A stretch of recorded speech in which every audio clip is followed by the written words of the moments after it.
Okay, hello everyone. Here I want to provide a tutorial on how to change hotspot name on Redmi 13c device. Okay, let's go to the tutorial. First thing first, go ahead and open settings menu on your device.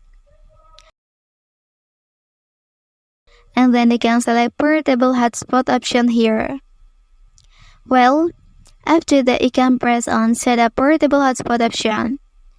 And then here go to change your hotspot name as you want.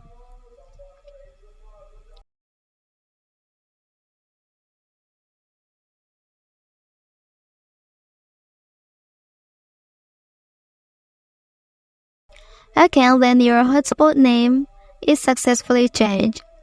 Well, that's the tutorial on how to change hotspot name on Redmi 13c device. If you are helped by this video, don't forget to like and subscribe to get other information from this channel.